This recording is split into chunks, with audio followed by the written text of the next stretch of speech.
Fíjense que hacían un experimento, no me recuerdo en qué país, y habían un montón de ovejitas y se paraban algunos a llamar a las ovejas y las ovejas lo ignoraban. Pasaron como 4 hasta que apareció el que sí era el pastor de las ovejas y todas las ovejas obedecieron la voz de su pastor. ¿Y por qué pasa esto? Porque Dios, a través de que nos ha llamado y nos ha predestinado, ha predispuesto en nuestros corazones que estemos receptivos a su voz y entonces reconocer la frecuencia de donde Dios nos habla.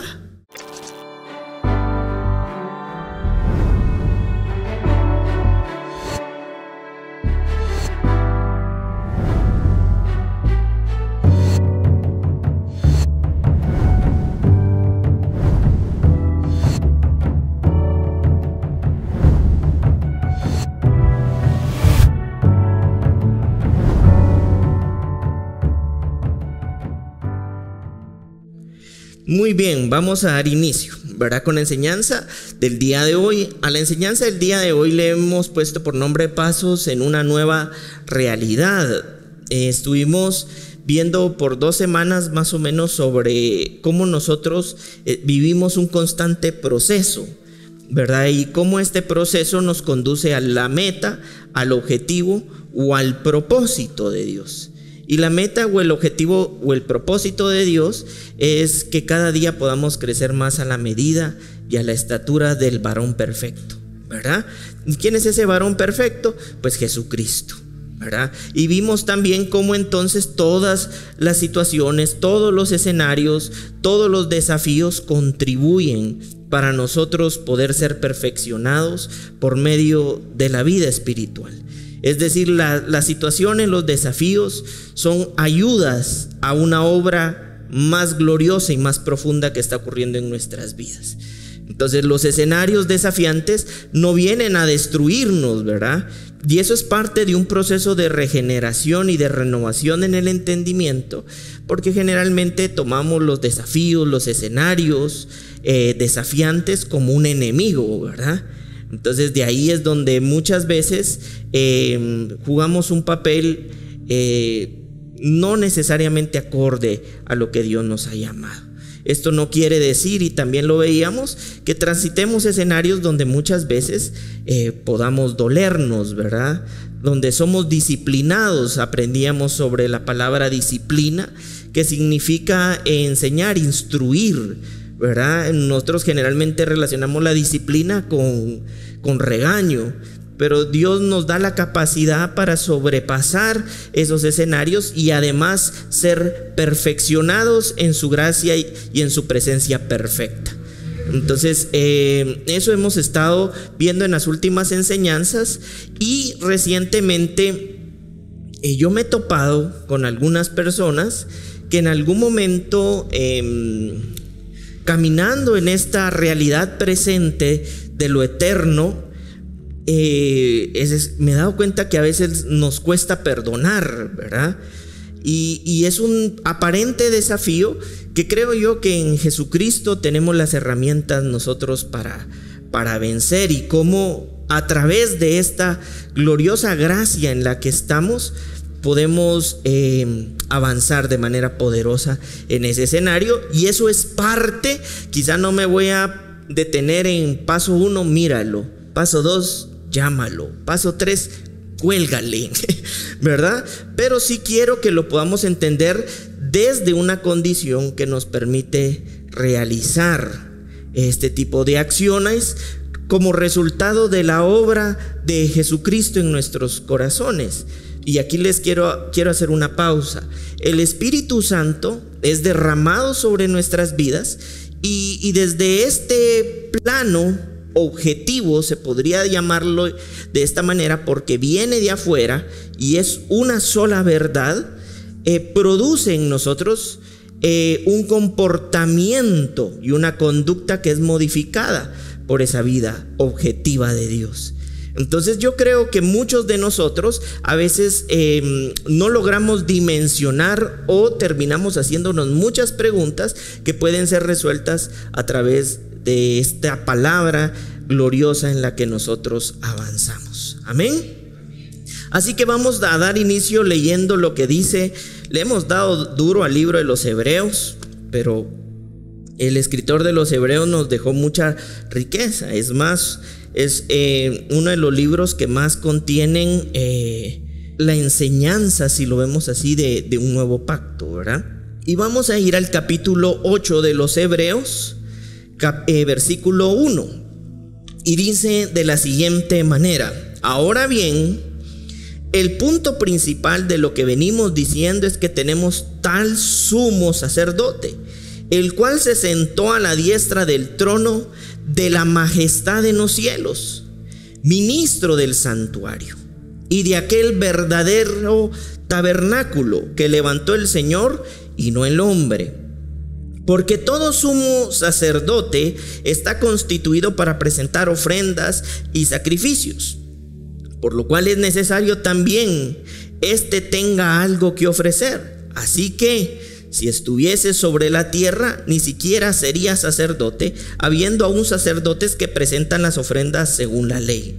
Versículo 5: los cuales sirven a lo que es figura y sombra de las cosas celestiales, como se le advirtió a Moisés cuando iba a erigir el tabernáculo, diciéndole: mira, haz todas las cosas conforme al modelo que se te ha mostrado en el monte.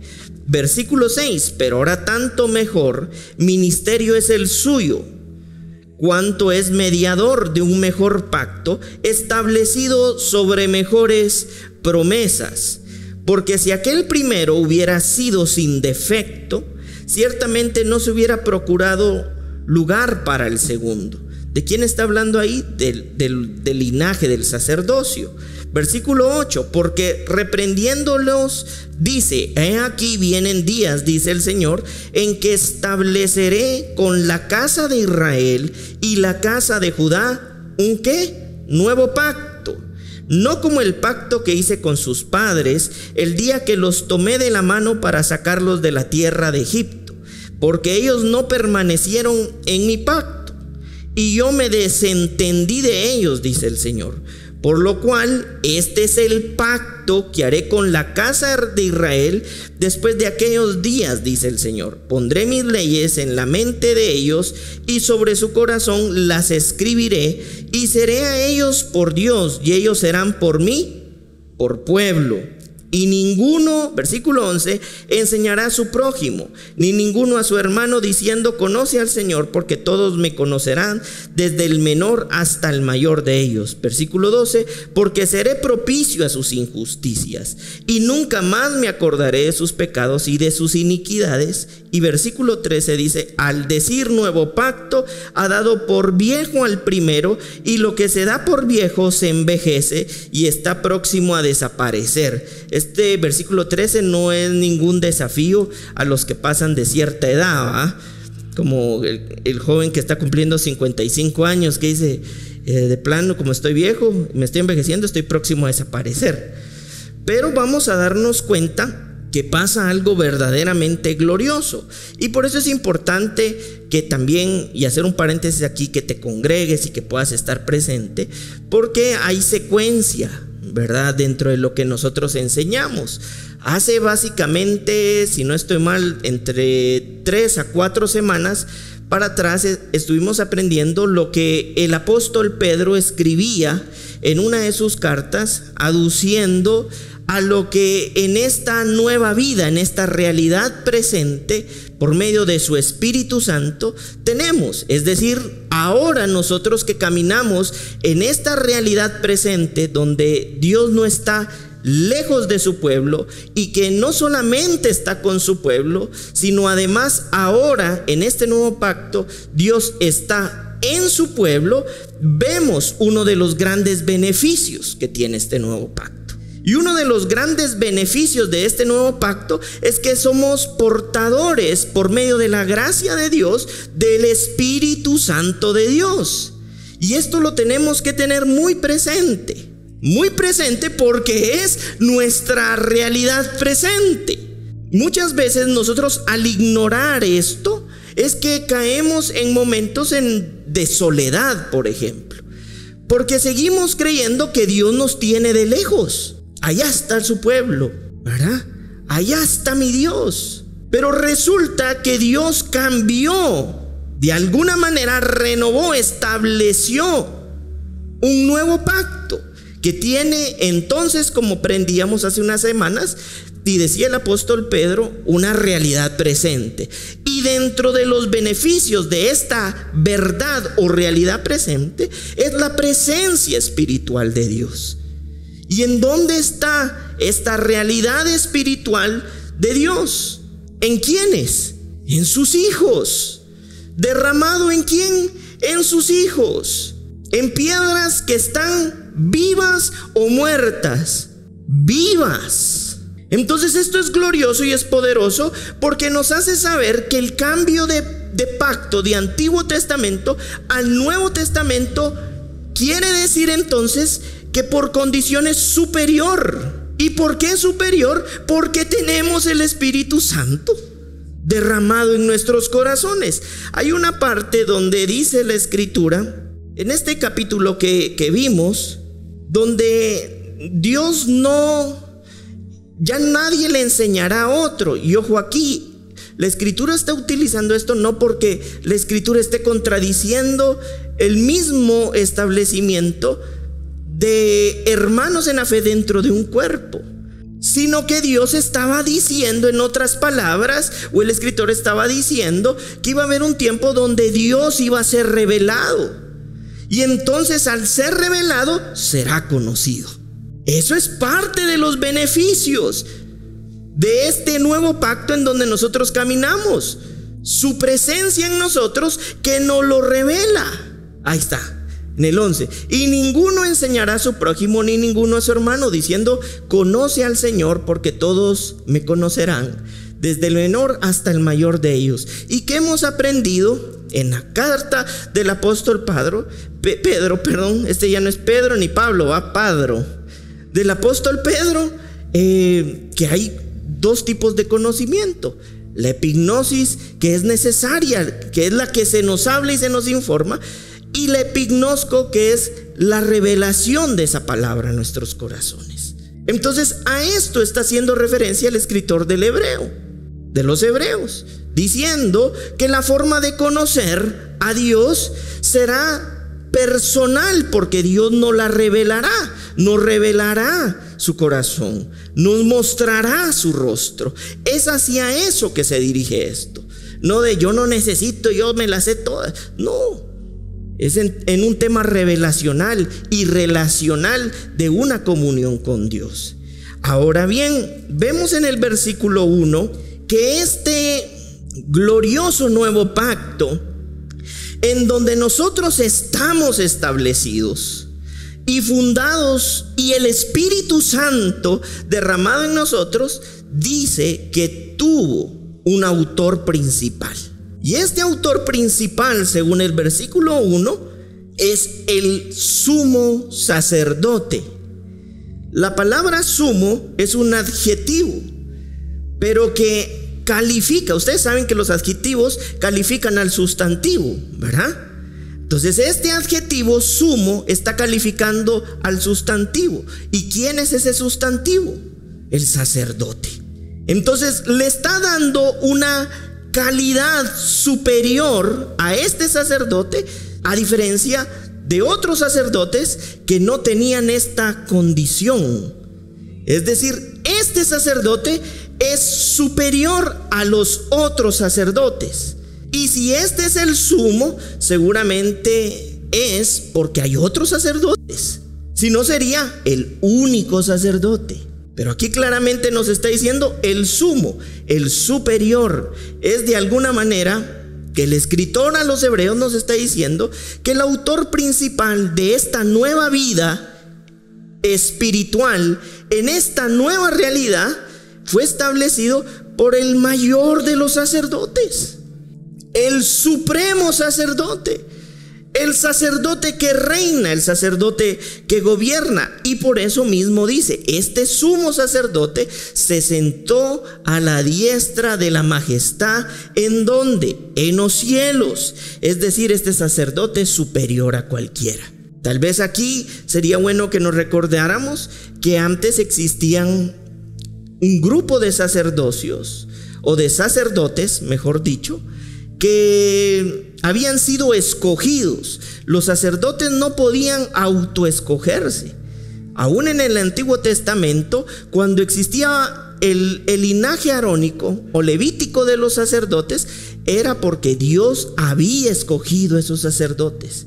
Quiere decir que Jesucristo era un sacerdote designado por Dios y llamado por Dios.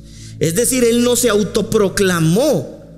Por eso hay una parte también de los Hebreos, si no estoy mal, que dice que Dios fue obediente, pero no se refería a una obediencia por ser desobediente, sino de atender su llamado, de atender su designación. Pero también pasa algo curioso que yo quisiera que pudiéramos nosotros notar acá. El sacerdote en el Antiguo Testamento ofrendaba una vez al año, y tenía que tener una característica principal el sacerdote, y era tener empatía por el pueblo. Por eso es que el sacerdote sacrificaba un animal, porque él iba en nombre del pueblo para que el pueblo pudiera ser perdonado, y ese animal tenía que tener características específicas, y era que fuera sin mancha, que fuera perfecto. Resulta que entonces viene Jesús y atiende el llamado o el designio de Dios, y entonces es constituido por lo que Él mismo es como el superior de los sacerdotes, ¿verdad? Y siendo el superior de los sacerdotes, Él no solamente ofrendó, Él no empezó a ofrendarse una vez cada año. Dice la Escritura que lo hizo una vez y para siempre. Entonces nosotros aquí podemos notar que este sacerdote, por condición, era altamente superior a los otros, porque los otros año con año tenían que estar sacrificando un animal y metiéndose al tabernáculo en nombre del pueblo para que el pueblo fuera perdonado. Pero resulta que este sumo sacerdote lo hizo por una única vez y lo hizo para siempre. Por eso Él es el supremo sacerdote, el sumo sacerdote, y es a través de este sacrificio entonces que Él nos da entrada a un mejor pacto, a un pacto en donde nuestros pecados son perdonados, donde la gracia de Dios nos abraza, la justicia de Dios nos alcanza y la misericordia de Dios se hace presente en nuestras vidas. Y vamos a ver entonces en el mismo libro de los Hebreos, después regresamos para acá, capítulo 10, versículo 11, lo siguiente. Y dice algunas de las cosas que hacían los sacerdotes. Y ciertamente todo sacerdote está día tras día ministrando y ofreciendo muchas veces los mismos sacrificios, que nunca pudieron quitar los pecados. Pero Cristo, habiendo ofrecido una vez y para siempre un solo sacrificio por los pecados, se ha sentado a la diestra de Dios. De ahí en adelante, esperando hasta que sus enemigos sean puestos por el estrado de sus pies. Y veamos lo que dice el versículo 14. Porque con una sola ofrenda hizo perfectos para siempre a los santificados. Si nosotros vemos esto, notamos uno de los grandes beneficios del nuevo pacto, que fue establecido ¿por quién? Por el sumo sacerdote. ¿Y quién es el sumo sacerdote? Jesucristo. ¿Y cuál es una de las grandes diferencias entre este sumo sacerdote y los antiguos sacerdotes? Que los antiguos sacerdotes tenían que ir vez tras vez pidiendo perdón por los pecados, pero a la final existía, si lo vemos así, un detenimiento en lo que Dios podía hacer en contra de estos por gracia. Pero en el nuevo pacto, en esta nueva realidad de vida, Jesucristo fue suficiente para que entonces todos nosotros, si fuéramos perdonados, y al ser nosotros perdonados, dice aquí en el versículo 14, porque con esa sola ofrenda, que fue él mismo el Cordero, hizo perfecto para siempre a los santificados. Es decir, por esta obra espiritual de Jesús o en Jesucristo, nosotros hemos sido santificados por Dios.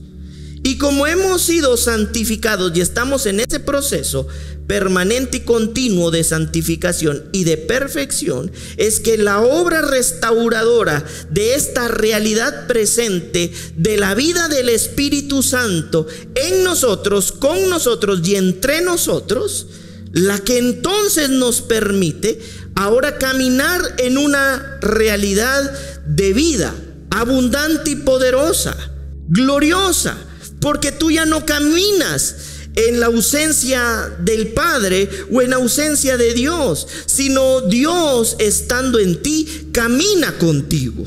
Y entonces tener esta claridad es importante para nosotros como sus hijos. ¿Y por qué es importante para nosotros sus hijos?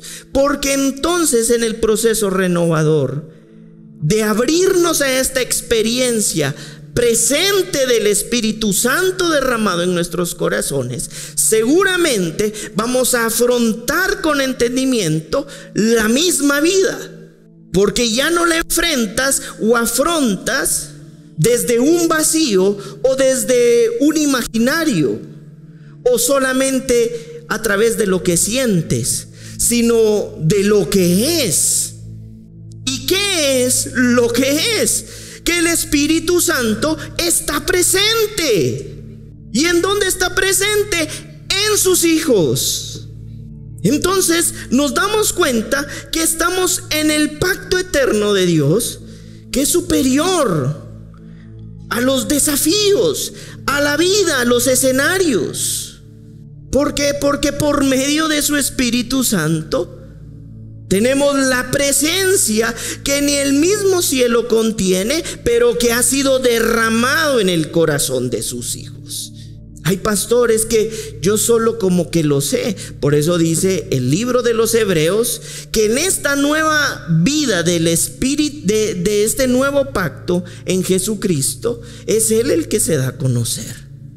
Pero también hay una generación, una iglesia que tiene hambre de Dios, y esa hambre de Dios también es una predisposición de la gracia de Dios para sentir necesidad de Dios, porque para eso fuimos predestinados y escogidos, para ser enviados a esta tierra y estar receptivos a que en el momento en el que escuchemos la voz de Dios, reconocemos la voz de nuestro pastor. Fíjense que hacían un experimento, no me recuerdo en qué país, y habían un montón de ovejitas, y se paraban algunos a llamar a las ovejas y las ovejas lo ignoraban. Pasaron como 4 hasta que apareció el que sí era el pastor de las ovejas, y todas las ovejas obedecieron la voz de su pastor. ¿Y por qué pasa esto? Porque Dios, a través de que nos ha llamado y nos ha predestinado, ha predispuesto en nuestros corazones que estemos receptivos a su voz, y entonces reconocer la frecuencia de donde Dios nos habla. Y es así entonces como nosotros diferenciamos y reconocemos la voz de Dios, la voz de mi Creador, la voz de Cristo Jesús, porque Dios nos predestinó para que cuando estuviéramos en esta tierra pudiéramos escuchar la voz de Dios. Y esa es una de las grandes obras también de caminar en esta nueva realidad espiritual, porque antes solamente algunos la escuchaban. Ahora los que han sido predestinados están predispuestos a que cuando la voz de Dios se escucha, se le reconoce, se le atiende, y entonces en gratitud por lo que Dios mismo como obra de su gracia ha puesto, le obedece. Entonces claramente nosotros podemos notar que vivimos en una nueva realidad espiritual. No caminas solo, no avanzas solo. Dios y su Espíritu Santo está derramado en ti. Y no solo eso, caminas con entendimiento, caminas con inteligencia, caminas con sabiduría, caminas con prudencia, caminas como un vencedor en Cristo Jesús, porque ese es uno de los grandes beneficios de esta realidad eterna presente. Pastor, pero ¿por qué no lo siento? Porque lo primero que tienes es que saberlo. Y ahora que lo sabes, creerlo. Nadie se transforma en lo que no cree. ¿Cómo así? Entonces es obra nuestra. No, el creer es también una obra de Dios. El don de Dios nos da de su fe para creer en la transformación que Dios ha previsto para sus hijos. Entonces caminamos en un mejor pacto, con una realidad poderosa y que está presente.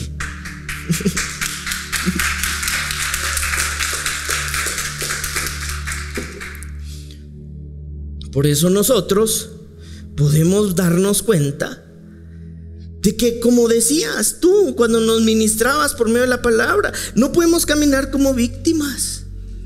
Podemos dolernos en algunos escenarios, por supuesto, porque no es que nos volvamos de piedra, pero nos dolemos con entendimiento.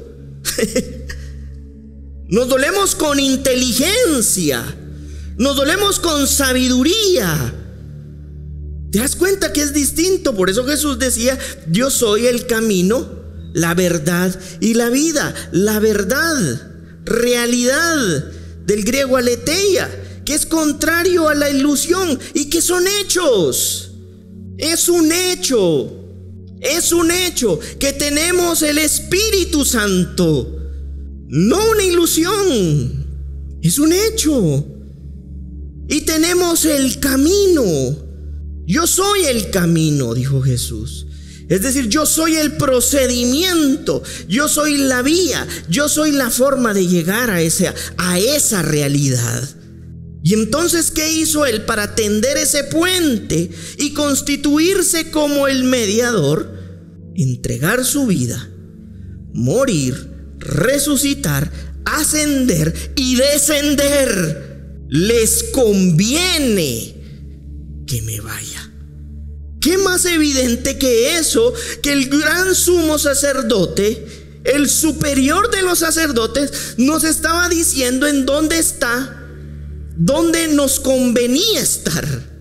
Les conviene que yo me vaya, porque si me voy, y lo dice, vendrá el Consolador, el que tiene la misma sustancia, condición y naturaleza, y se derramará y será una realidad presente. Es glorioso, es poderoso y es desafiante para nosotros mismos, porque a veces lo que tenemos o que queremos, yo no estoy diciendo en todo tiempo y quiero que se entienda, a veces cuando transitamos en algún escenario, lo que queremos es ser el centro de atención, más que Jesucristo sea el centro de atención. Eso duele aceptarlo, pero no podemos decir: eso solo al pastor le ha pasado. No lo podemos tampoco negar. Y por eso la obra espiritual de Dios empieza a matar nuestro ego. Si algo sucedió en el Edén, es que cayó la voluntad del hombre, la inteligencia del hombre, y el corazón del hombre se llenó de soberbia. Y entonces, como estamos en este proceso santificador, hay momentos donde nos sale, ¿verdad? Ay, pastor, entonces usted está diciendo que no me tiene que doler. No, te va a doler, seguramente, pero transitas con inteligencia, transitas con humildad, transitas con inteligencia, transitas con sabiduría, transitas con entendimiento, y transitas entendiendo que toda la gloria le pertenece a Jesucristo. ¿Y quién pecó, Señor? Ninguno, les dijo. Es para que la gloria de Dios sea conocida. ¿Por qué transitamos en este proceso muchas veces de vida desafiante? Porque Dios está realizando un papel correctivo purificador a través de ese fuego espiritual en nuestros corazones. Pero ¿cuál es el objetivo? Que toda la gloria se la lleve Dios. Y entre más evidente la obra de Jesucristo a través de nosotros, más gloria para Dios. Vivimos en una nueva realidad. Di conmigo: yo vivo en una nueva realidad y está presente.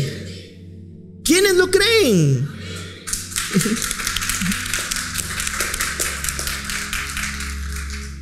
Miren lo que dice Hebreos 10, versículo 1. Dice: porque la ley, teniendo la sombra de los bienes venideros, miren esto, es que esto es glorioso, no la imagen misma de las cosas, nunca puede, por los mismos sacrificios que se ofrecen continuamente cada año, lo que les explicaba a los sacerdotes, hacer perfectos a los que se acercan. Vamos a ver, tener la otra versión. Y miren cómo dice: el sistema antiguo bajo la ley de Moisés era una sola sombra, un tenue anticipo de las cosas buenas por venir, no las cosas buenas en sí mismas. Bajo aquel sistema se repetían los sacrificios una y otra vez, año tras año, pero nunca pudieron limpiar por completo a quienes venían a adorar. Y la de Jesucristo fue ¿cuántas veces? ¿Y para cuánto tiempo? No es superior, no es más glorioso, es altamente abundante, porque no es ni siquiera mientras se acaba, sino para siempre. Y dice: y las cosas antiguas, en el sistema antiguo, dice, era un tenue anticipo de las cosas buenas por venir, no las cosas buenas en sí mismas. Porque ¿quién es el único bueno y perfecto en sí mismo? Exacto, Jesucristo. Entonces, por más que las otras cosas en el sistema antiguo eran buenas, no eran tan buenas como lo es aquel que en sí mismo es bueno y perfecto. Y es en esa nueva realidad espiritual en donde entonces nosotros andamos, somos, pensamos, creemos, nos relacionamos, estamos, andamos y hasta nos recreamos. Porque lo hacemos en aquel que en sí mismo sí es bueno y en sí mismo sí es perfecto. Y dice en esta versión que les leí anterior, dice que la Reina Valera: hacer perfectos a los que se acercan. Quiere decir que hay un objetivo dentro del diseño. Y parte del objetivo o el propósito del diseño es perfeccionar a los que llama. ¿Y quiénes son esos? ¿No es acaso eso glorioso? Saber que Dios nos está perfeccionando, porque Él mismo es perfecto. Y entonces no puede dejar una obra inconclusa. Y es como la luz de la aurora, que día con día, ¿qué dice la Escritura? Va en aumento hasta que el día es ¿qué? Así es Jesús Jesucristo, derramado por su Espíritu Santo en nosotros, como la luz de la aurora, que va en aumento hasta que el día es ¿qué? Perfecto. Gracia sobre gracia, de gracia en gracia. ¿No es eso la Escritura? ¿No es esta una buena noticia del Evangelio? Saber que probablemente hemos sido desechados para el mundo, pero escogidos por Dios, no porque fuimos desechados, porque fue inclusive desde antes de que nos desecharan que hemos sido escogidos. ¿No acaso eso nos vuelve la gratitud? ¿No acaso eso renueva nuestra perspectiva sobre la vida? Por eso tenemos muchas razones para estar agradecidos. Lo que nosotros vimos en Hebreos 8 del 1 al 3 inclusive fue profetizado por Jeremías 31:31, y lo vamos a ver. Y dice: he aquí que vienen días, dice Dios, en los cuales haré nuevo pacto con la casa de Israel y con la casa de Judá. Y miren lo que dice Romanos 2:29. Este es el apóstol Pablo. Sino que es judío el que lo es, ¿en dónde? En su interior. Y la circuncisión es la de ¿dónde? La del corazón. ¿De qué forma? En espíritu, no en la letra. La alabanza del cual no vienen de los hombres, sino de Dios. ¿Quién es el nuevo Israel de Dios? Nosotros. Porque es judío el que lo es en su interior. ¿Y qué profetizó Jeremías y que el escritor de los Hebreos lo saca a luz en Hebreos 8? Que haría un nuevo pacto. ¿Con quién? ¿Con la casa de quién? He aquí que vienen días, dice Dios, en los cuales haré nuevo pacto. ¿Con quién? Con la casa de Israel y con la casa de Judá. ¿Y qué somos nosotros? Según Romanos 2:29, esa casa espiritual de Israel, con quien Dios ha hecho un nuevo pacto por medio de Jesucristo. Vivimos en una etapa de la historia en donde probablemente todos los antiguos hubieran querido vivir, porque a diferencia de ellos, vivimos en el nuevo pacto que hizo con la casa de Israel, en donde judío es aquel que lo es en el interior, y la circuncisión sucede ¿en dónde? En el corazón.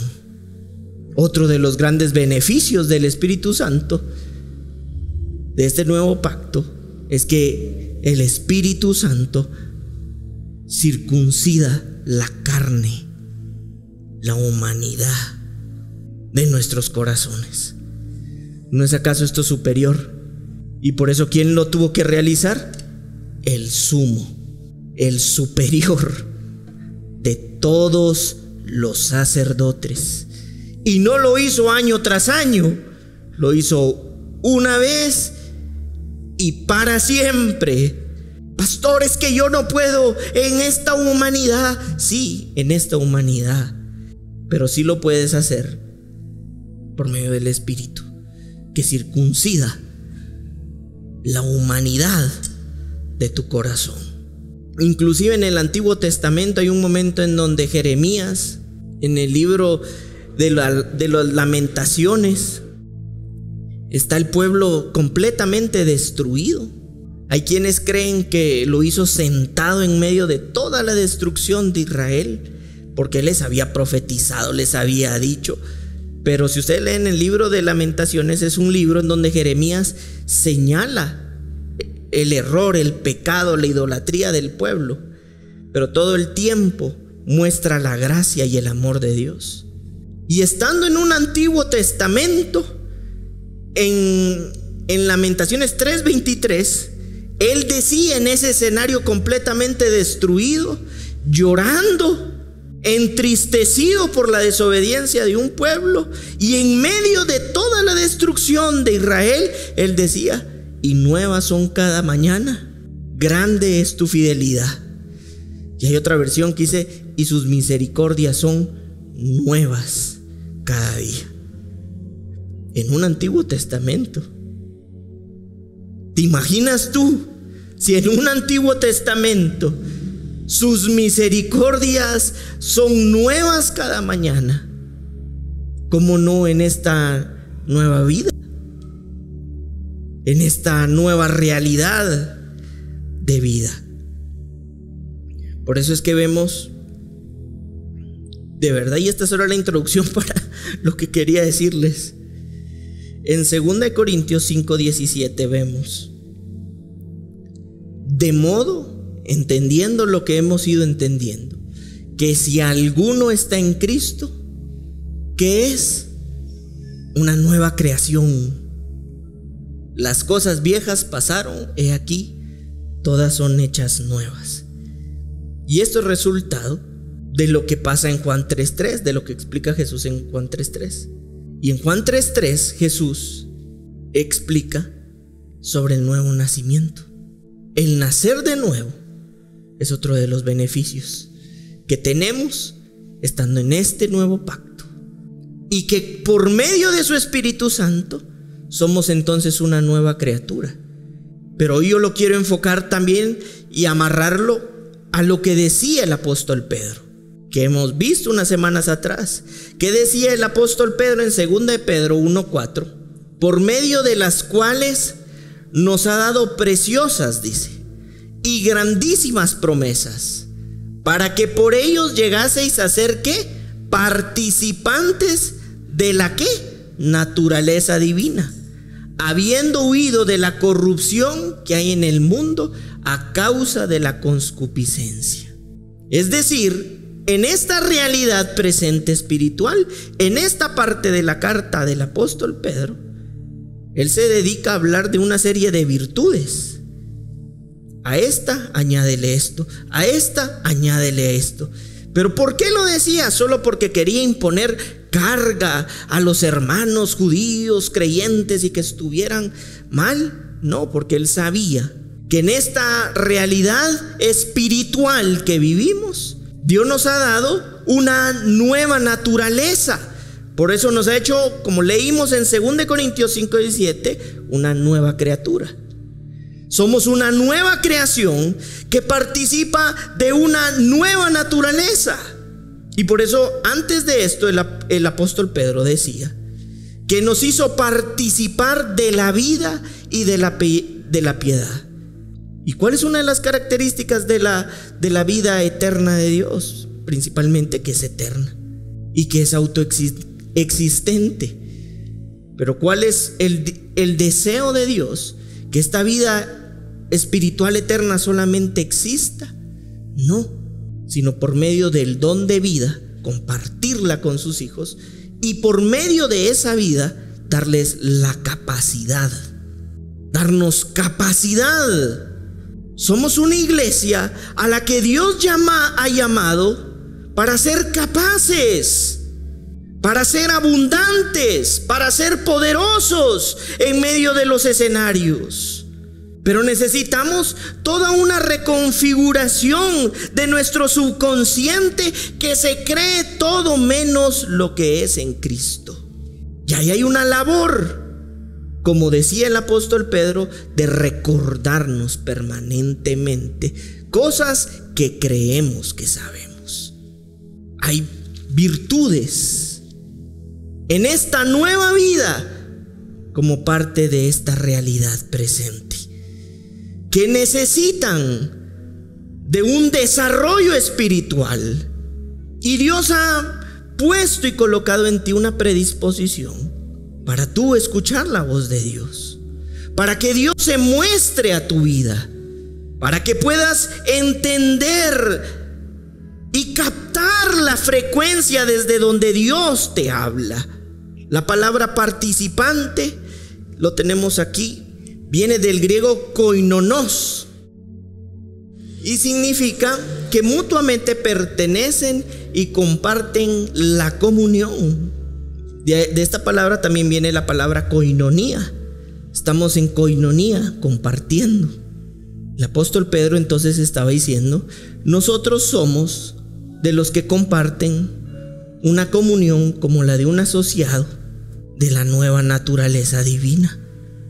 Tenemos entonces, como nuevas criaturas de Dios, una nueva comunión con Dios.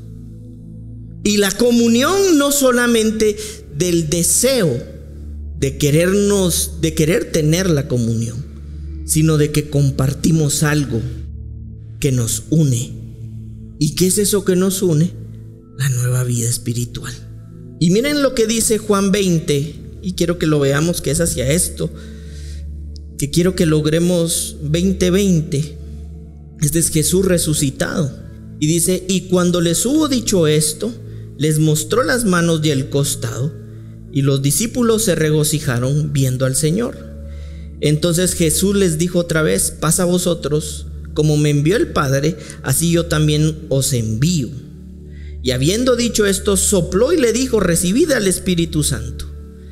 Y miren lo que pasó luego de recibir el Espíritu Santo. Dice: a quienes les remitieres los pecados les serán remitidos, y a quienes se los retuvieres les serán retenidos. ¿Cuál fue una de las primeras instrucciones después de que se recibió el Espíritu Santo de Dios? Perdonar pecados. Esa es una de las primeras instrucciones. ¿Por qué? Porque Dios a nosotros, dentro de esta nueva realidad, nos constituyó como reconciliadores. Y si de parte de Dios nosotros perdonamos pecados porque anunciamos el Evangelio de Dios, ¿cuánto no más si caminamos en esta realidad presente del Espíritu Santo? Vamos a estar reteniéndole pecados a alguien o faltas a alguien por lo que nos hizo. Ay, pastor, pero usted lo dice fácil. No, es que ahí es donde entra la obra de Dios en esta nueva realidad de vida, donde esta vida soplada del Espíritu Santo, en el 22 dice: reciban, y sopla la vida del Espíritu Santo, les da la capacidad. Si nosotros recibimos la vida del Espíritu Santo, es porque inevitablemente eso modifica y empieza a transformar nuestro carácter. Porque a veces olvidamos que existe esa parte práctica de todo lo que en el Espíritu hemos recibido. Y por eso andamos odiando ya medio mundo, cuando como ministros de Dios, de esta palabra, después de soplado el Espíritu, les dijo: a quienes le remitieren los pecados les serán remitidos, y a quienes se los retuviesen les serán retenidos. Tenemos la capacidad entonces de amar y perdonar en nombre de Jesucristo. Sí, por lo que Dios ha puesto en nuestras vidas, y por eso nos hizo una nueva creación. O sea, nosotros no vivimos la vida desde el mismo lugar que lo vive alguien que no tiene derramado a Dios en su vida. Miren, les voy a leer. Yo creo que vayamos a un ejemplo práctico de lo que pasa en Mateo, en el Evangelio de Mateo, capítulo 18, versículo 15.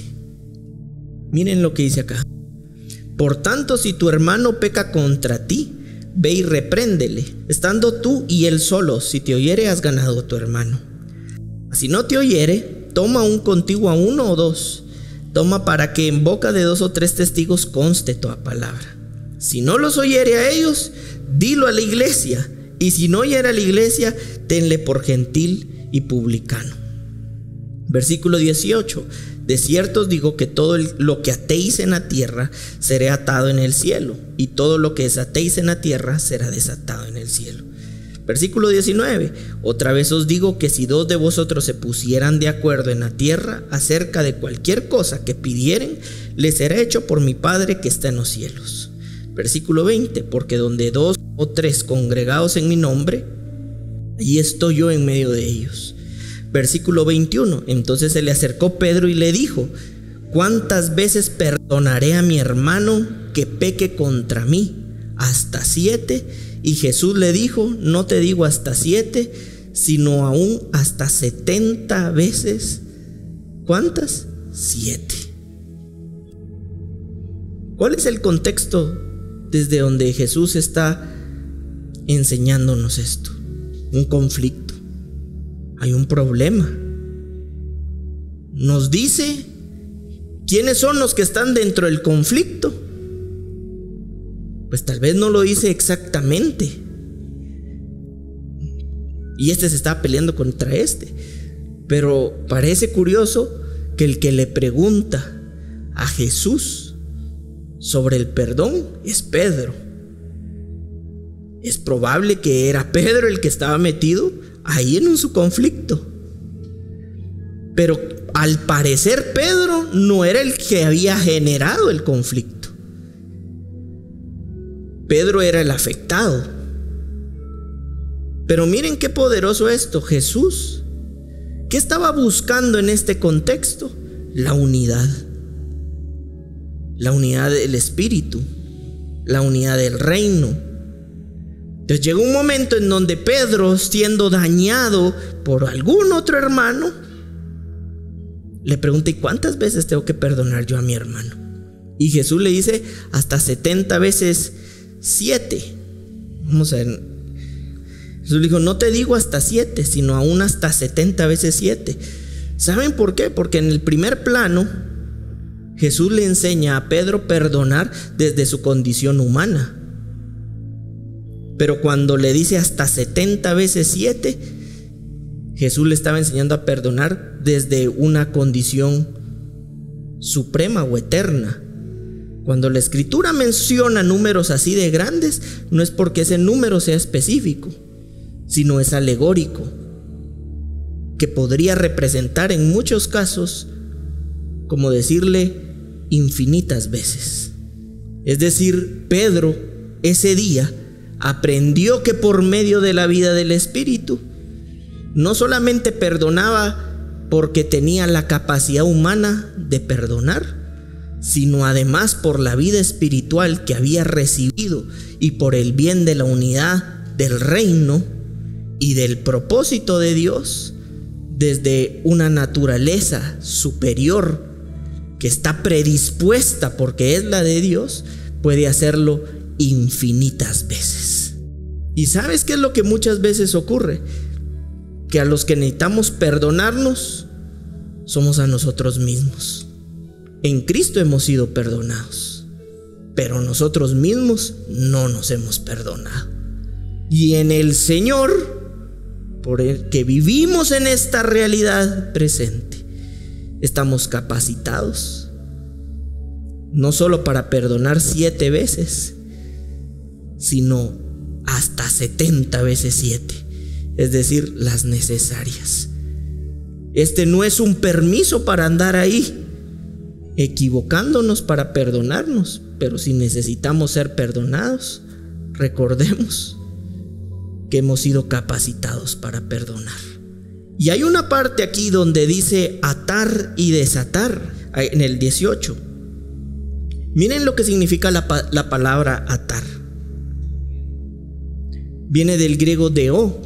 A veces esto lo hemos entendido para otras cosas, pero en realidad en el contexto en el que está es de un conflicto. Y Jesús le dijo: todo lo que ates, y que es atar, sujetar con cadenas. Para ellos era un modismo hebreo de prohibir u obligar. Lo que Jesús les dijo cuando resucitó: a quien perdone será perdonado, y a quienes les retenga los pecados les serán retenidos. Es decir, Dios nos ha dado la capacidad de atar, un modismo de prohibir, y quiero que veamos lo que significa desatar.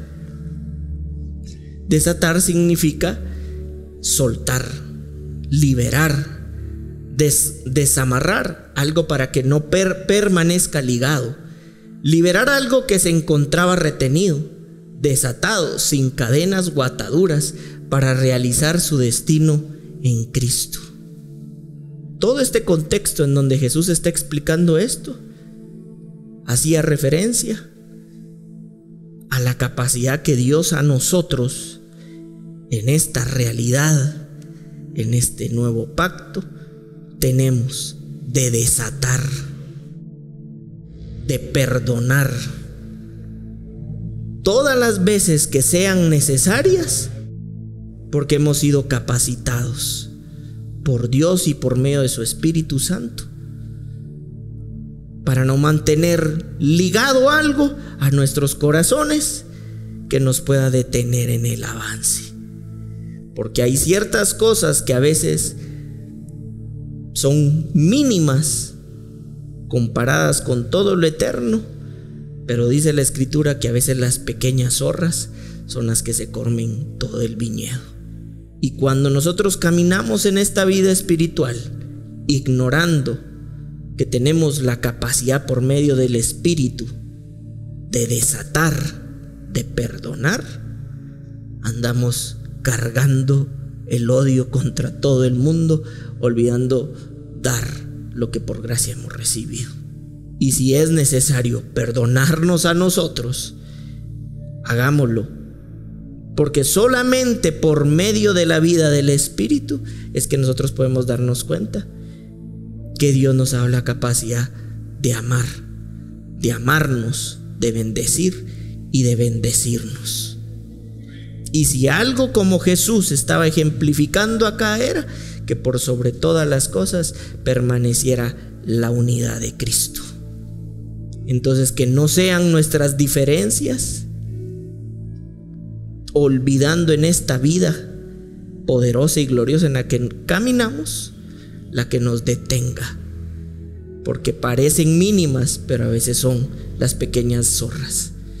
Que nuestro ego no sea el precursor del detenimiento de nuestras vidas o de alguien más, sino por el contrario, recordar que en Cristo Jesús estamos altamente calificados para comportarnos como ministros competentes de un nuevo pacto, con inteligencia, con entendimiento, con sabiduría, con poder, con gloria, con bendición, con justicia, con santidad, con verdad, con paz. Si estamos entendiendo y viendo esto, hay pasos en esta realidad de vida que tenemos que empezar a practicar como cuerpo de Cristo.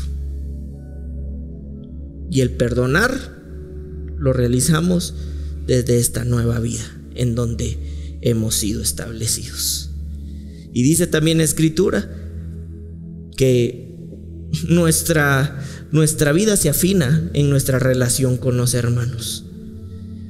Si algo sucede en nuestras vidas, solo recordemos que Dios está utilizando cualquier escenario para realizar su obra purificadora y perfeccionadora en nuestros corazones. Amén.